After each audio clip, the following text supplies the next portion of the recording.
Virat Kohli team India ಪಾಲಿಗೆ ಈತ ಕೀರ್ತಿ ಕಲಶ. ಭಾರತದಲ್ಲಿ ಕ್ರಿಕೆಟ್ ಆಟವನ್ನು ಮತ್ತೊಂದು ಹಂತಕ್ಕೆ ತೆಗೆದುಕೊಂಡು ಹೋದ ಕೀರ್ತಿ ವಿರಾಟ್ ಕೊಹ್ಲಿಗೆ ಸಲ್ಲುತ್ತದೆ. ಕೊಹ್ಲಿ ಎನ್ನುವ ಹೆಸರು ಕೇಳಿದ್ರೆ ಹುಚ್ಚೆದ್ದು ಕುಣಿಯುವ ಅಭಿಮಾನಿಗಳ ಬಳಗ ಈಗಲೂ ಇದೆ. ಕ್ರಿಕೆಟ್ ಅಭಿಮಾನಿಗಳ ಹೃದಯದಲ್ಲಿ ಈತನಿಗೆ ರಾಜನ ಸ್ಥಾನವಿದೆ. ಇದೇ ಕಾರಣಕ್ಕೆ ಕೊಹ್ಲಿಯನ್ನು ಕಿಂಗ್ ಕೊಹ್ಲಿ ಎಂದು ಕರೆಯುತ್ತಾರೆ. ಆತನ ಬ್ಯಾಟಿಂಗ್ ಶೈಲಿ, ಆತನ ಜೋಶ್, ಆತ ಮೈದಾನದಲ್ಲಿ ತೋರಿಸುವ ಆಟಿಟ್ಯೂಡ್, ಗೆಲ್ಲಲೇಬೇಕು ಎನ್ನುವ ಆ ಜಿದ್ದು ಯಾರಿಗೆ ಇಷ್ಟ ಆಗೋದಿಲ್ಲ ಹೇಳಿ ಫ್ರೆಂಡ್ಸ್. ಇದಷ್ಟೇ ಮಾತ್ರವಲ್ಲ, ಕೊಹ್ಲಿ ಇನ್ನೂ ಹಲವಾರು ವಿಚಾರಗಳಲ್ಲಿ ಅಭಿಮಾನಿಗಳಿಗೆ ಇಷ್ಟವಾಗ್ತಾರೆ.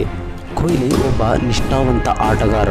ಅವರು ತಮಗೆ ಸಹಾಯ ಮಾಡಿದವರನ್ನು, ತಮಗೆ ಅವಕಾಶ ಕೊಟ್ಟವರನ್ನು, ತಮ್ಮನ್ನು ಬೆಳೆಸಿದವರನ್ನು ಎಂದಿಗೂ ಮರೆತವರಲ್ಲ.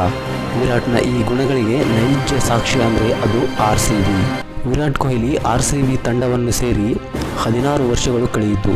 2008 ಮಾರ್ಚ್ 11ರಂದು ಕೊಹ್ಲಿ RCBಗೆ ಸೇರಿದ್ರು. ಕೊಹ್ಲಿ RCBಗೆ ಎಂಟ್ರಿ ನೀಡಿದ್ದು ಹೇಗೆಂದರೆ 2008ರಲ್ಲಿ ಭಾರತ ಅಂಡರ್-19 ಆಟದಲ್ಲಿ ಕೊಹ್ಲಿ ನಾಯಕತ್ವದಲ್ಲಿ ವಿಶ್ವಕಪ್ ಗೆದ್ದಿತ್ತು. ಇದರಿಂದ ಡ್ರಾಫ್ಟ್ ಪದ್ಧತಿಯಡಿ ಅಂಡರ್-19ನ ಆಟಗಾರರನ್ನು ಖರೀದಿಸುವ ಅವಕಾಶ ಫ್ರಾಂಚೈಸಿಗಳಿಗೆ ನೀಡಲಾಗಿತ್ತು. ಅದರಿಂದ RCB franchise world cup winning captain ಅನ್ನು ತಮ್ಮ ಬುಟ್ಟಿಗೆ ಹಾಕಿಕೊಂಡಿದ್ರು. ಇಂದು ಪ್ರಪಂಚದ ಆಗರ್ಭ ಶ್ರೀಮಂತವಾಗಿರತಕ್ಕಂಥ ಆಟಗಾರ ಅಂದು ಕೇವಲ 12 ಲಕ್ಷಗಳಿಗೆ RCBಗೆ ಸೇಲಾಗಿದ್ರು. ಅಂದಿನಿಂದ ಇಂದಿನವರೆಗೂ ಕೊಹ್ಲಿ RCBಯ ಭಾಗವಾಗಿದ್ದಾರೆ. ಈಗ RCB ಅಂದ್ರೇನೆ ಕೊಹ್ಲಿ ಅನ್ನುವಂತಾಗಿದೆ.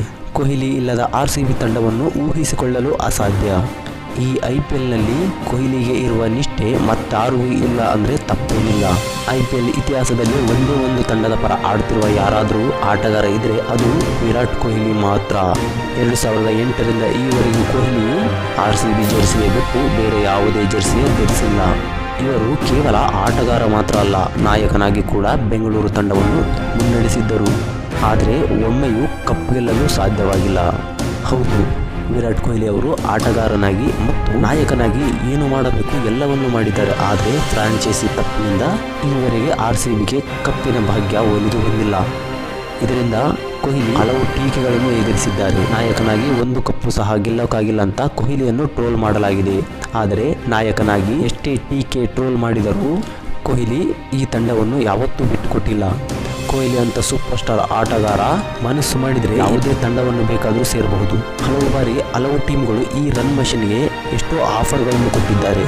ಆದರೆ ಅದಾವುದಕ್ಕೂ ಜಗ್ಗದ ಈ ಕಿಂಗ್ ಕೊಹ್ಲಿ ಸ್ವಲ್ಪ ನೇಮು ಫೇಮು ಬಂದ ಮೇಲೆ ತಲೆ ಮೇಲೆ ಹೊತ್ತು ಮೆರೆಸಿದ ಟೀಮನ್ನೇ ಬಿಡುವ ಜನಗಳ ಮಧ್ಯೆ ಅಭಿಮಾನಿಗಳ ಭಾವನೆಗಳಿಗೆ ಬೆಲೆ ಕೊಡುವ ಕೊಹ್ಲಿ ನಿಜಕ್ಕೂ RCBಯಲ್ಲೂ ಇನ್ನೂ ಇರುವುದು RCB ಅಭಿಮಾನಿಗಳ ಲಕ್. ಅದಕ್ಕೆ ಹೇಳೋದು ಕೊಹ್ಲಿ ಅಂದ್ರೇನೆ ನಿಯತ್ತು, ನಿಯತ್ತು ಅಂದ್ರೇನೆ ಕೊಹ್ಲಿ ಅಂತ.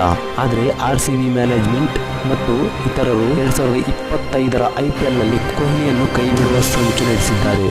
ಹೌದು, ಎಷ್ಟೋ ದಿಗ್ಗಜ ಆಟಗಾರರು ಸಹ ಕೊಹ್ಲಿ ಆ ಟೀಮ್ನಿಂದ ಹೊರಗೆ ಬಾ, ನಿನಗೆ ಆ ಟೀಮಲ್ಲಿ ಇದ್ದರೆ ಲಕ್ಕಿಲ್ಲ, ಯಾಕಂದರೆ ನೀನು ಒಳ್ಳೆ ಆಟಗಾರ, RCB ಟೀಮು ಈವರೆಗೂ ಕಪ್ ಗೆದ್ದಿಲ್ಲ, ನೀನು ಆ ಟೀಮಿಂದ ಹೊರಗೆ ಬಂದೆ, ನಿನಗೆ ಅದಕ್ಕಿಂತ ಡಬ್ಬಲ್ ದುಡ್ಡು ಕೊಡ್ತೇವೆ ಅಂತ ಎಷ್ಟೋ ಆಫರ್ಗಳು ಬರುತ್ತಿವೆ. ಆದ್ದರಿಂದ RCB ತಂಡದಲ್ಲಿ ವಿರಾಟ್ ಕೊಹ್ಲಿ ಮುಂದಿನ ವರ್ಷ ಆಡುವುದು ಸ್ವಲ್ಪ ಡೌಟ್ ಇದೆ.